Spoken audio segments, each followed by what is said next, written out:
क्या फरियाद लेकर मुख्यमंत्री सुखविंदर सिंह सुक्खू से मिले थे और क्या आश्वासन आपको मिला है? जी सर, नमस्कार। सबसे पहले मैं आपका धन्यवाद करना चाहता हूँ जो आप हमारी बात को आगे पहुंचा रहे हैं। आज हम सीएम साहब से मिले हैं। पोस्ट कोड 980 के बारे में हमने बात करी थी कि जो हमारा पेंडिंग रिजल्ट है उसे जल्दी से जल्दी निकाला जाए। अगर बीच में कोई दोषी पाया जाता है तो सजा सिर्फ दोषी को ही होनी चाहिए, सबको सजा नहीं होनी चाहिए, क्योंकि हम 971 लोग हैं जिन्होंने पेपर पास करा हुआ है। 971 में से 971 लोग करप्टेड नहीं हो सकते। सिर्फ 5, 7, 10 लोग जो भी है, चाहे उसमें मैं भी हूं, हमें जो सजा देनी है दीजिए। तो सीएम साहब ने हमारी मांग को सुना है और आश्वासन दिया है, और साथ में यह भी बोला है कि मैं आपका पेपर कैंसिल नहीं करूंगा। अगर मुझे पेपर कैंसिल करना होता तो मैं पेपर पहले ही कैंसिल कर देता। तो मैं सीएम साहब का बिल्कुल तहे दिल से धन्यवाद करना चाहता हूँ इस बात का। तो क्या सर, क्या है इसमें, क्या कोई पेपर इसमें लीक हुआ है, कुछ लीकेज इसमें पाए जा रही है पेपर? सर, न्यूज के माध्यम से पता चला है कि 1-2 बच्चे जो है जिन्होंने चाहे पैसे दे के चाहे जैसे भी करा हुआ है तो उन्होंने पेपर खरीदा हुआ है जी। ये हमें सिर्फ न्यूज के माध्यम से पता चला है, शक के दायरे में है जो भी है जी। हाँ, तो सर अब आपको आश्वासन मिल गया है कि पेपर आपका कैंसिल नहीं करेंगे। हाँ, तो अब आश्वासन से आप आश्वस्त है? क्या लगता है सरकार इसको गंभीरता से लेगी या फिर ऐसे ही टाल? जी सर, नहीं, मुझे पूरा विश्वास है सीएम साहब पे, क्योंकि उन्होंने बोला हुआ है कि मुझे जो मैं पहले ही कर देता और जो भी होगा अच्छा होगा सर के लिए। तो सर कब आपने एग्जाम दिया था और कब से कितनी मेहनत की है इसे? सर मैंने तो हम 4-5 साल से लगातार कर रहे हैं जी। दिन रात पढ़ाई करी हुई है जी।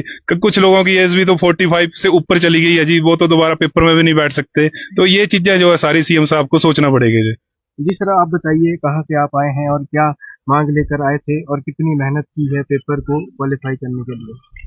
सभी को नमस्कार। हिमाचल दस्तक की टीम का मैं धन्यवाद करना चाहता हूं। मैं राज वालिया, जिला अध्यक्ष मंडी। आप यहां पे देख रहे होंगे हमारे साथ 980 पोस्ट कोड का एक पूरा डेलीगेशन हमारे साथ मौजूद है और तकरीबन 200 से ऊपर ही हमारे साथ लोग मौजूद हैं। सबसे बड़ी बात है कि जो हमारी जो मेन बात थी, मुख्य बात ही 980 पोस्ट कोड का रिजल्ट के लिए हमने सीएम साहब से रिक्वेस्ट करी और उन्होंने भी हमें आश्वासन दिया है कि इस तरह की बात अगर पहले ही होती, जैसा कि परवीन जी ने अभी कहा कि अगर उन्होंने कहा कि अगर कैंसिल मुझे पहले ही करने होते तो मैं पहले ही कर देता। अभी तकरीबन सारे रिजल्ट या पेंडेंसी जो भी है एग्जाम के बाद, वो तकरीबन 2 महीने से ज्यादा उसमें समय हो चुका है। उन्होंने कहा कि इसके ऊपर प्रॉपर इन्वेस्टिगेशन हो रही है और सही फैसला लिया जाएगा। और आपकी जो अभी मैंने प्रक्रिया 21 को जो उन्होंने सभी पोस्ट कोड को एक क्लियरेंस दी थी और जो उन्होंने सिलेक्शन बोर्ड हमीरपुर को जो उन्होंने एक बहुत बड़ा फैसला लिया था उसको भंग करके जो उन्होंने फैसला लिया और सारी प्रक्रिया को उन्होंने हिमाचल प्रदेश पब्लिक कमीशन शिमला में ट्रांसफर किया है, उससे सभी पोस्ट कोड 980 पोस्ट कोड को ही नहीं, जितने पोस्ट कोड पेंडिंग है सभी को बहुत बड़ी उम्मीद लगी हुई है। अगर सर आपका पेपर ही कैंसिल हो जाता है, जब वो आपने मेहनत की, अगर उस पर पानी फिर जाता है तो कैसा लगेगा सर? मुझे लग रहा है हमारे साथ 6000 लोग एग्जाम में बैठे थे, उसमें से 971 लोगों ने एग्जाम में क्लियरेंस करा है।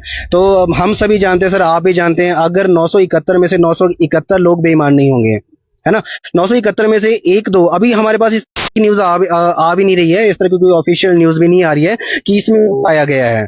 अभी जस्ट न्यूज मीडिया के माध्यम से इस तरह की बातें आ रही हैं कि कोई 1-2 पर्सन इसमें इन्वॉल्व लग रहे हैं, बट वो अभी मतलब कि क्लियर नहीं है कि उस तरह के मौजूद है, क्योंकि किसी के अंगे एफआईआर नहीं है, किसी के खिलाफ कोई कार्रवाई नहीं है। तो हम रिक्वेस्ट करने के लिए हम यह संदेह की घेरे में, तो हम यही रिक्वेस्ट करने आए कि जितना जल्दी हो सकता है इस प्रक्रिया को शुरू किया जाए। मैं कहता हूं अभी एचपीपीएससी को भी लास्ट 2 तारीख को गवर्नमेंट की तरफ से एक नोटिफिकेशन जारी की गई कि जो भी पेंडिंग रिजल्ट है उनकी प्रक्रिया को शुरू किया जाए। मैं मीडिया के माध्यम से सरकार से यही रिक्वेस्ट करना चाहता हूं कि हमारी जो प्रक्रिया है, हमारी इन्वेस्टिगेशन साथ के साथ अगर हो रही हो चलती रहे, लेकिन हमारी प्रक्रिया को शुरू किया जाए। अगर जरूरत पड़ती है 971 में से, मैं 971 लोगों के साइन तो नहीं करवा सकता, लेकिन हम उम्मीद करते हैं कि 971 में से 900 लोगों के एफिडेविट हम सरकार को दे सकते हैं या ब्लैंक पेपर में साइन करके दे सकते हैं कि हम करप्टेड नहीं है, हम ईमानदार हैं, हमने मेहनत से पढ़ाई करी है और उसका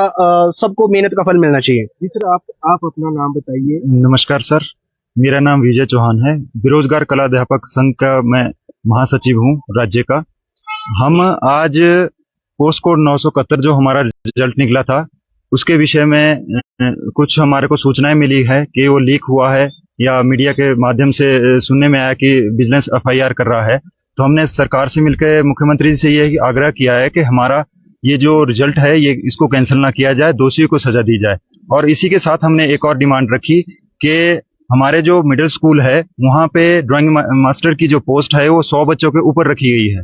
तो हिमाचल की भौगोलिक परिस्थिति को देखते हुए किसी भी मिडिल स्कूल में हमारे यहाँ 100 बच्चे नहीं होते, क्योंकि आरईटी के अनुसार हर 2 किलोमीटर में स्कूल खोला गया है।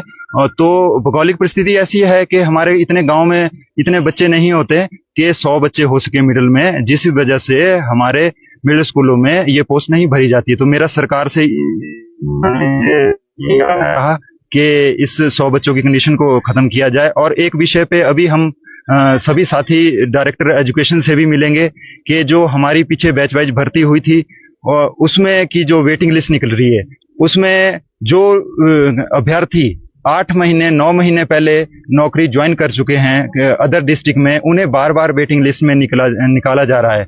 और जो डिस्ट्रिक्ट है वो आपस में ज्वाइनिंग शेयर नहीं कर रही है। हम 2 बार डायरेक्टर महोदय से इस विषय में बातचीत कर चुके हैं, मगर फिर भी हमें इस विषय का में कोई संतोषजनक जवाब नहीं मिल रहा है। तो अभी भी हमारा सारा जितना भी प्रतिनिधि मंडल है वो डायरेक्टर महोदय से मिलेगा और अपनी बात रखेगा।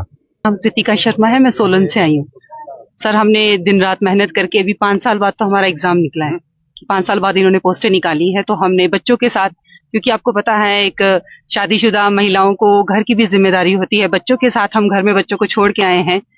और अब आश्वासन तो हमें मिला है कि सीएम साहब कुछ ना कुछ हमारे लिए अच्छा ही करेंगे, क्योंकि वो उन्होंने कहा है कि वो रद्द तो नहीं करेंगे इसे, तो वो अच्छा ही करेंगे। हमें उन्होंने आश्वासन दिया है, तो हम उनके इस फैसले से खुश हैं और उम्मीद करते हैं कि वो हमारे लिए कुछ अच्छा ही करेंगे। अगर हिमाचल प्रदेश की बात करें तो काफी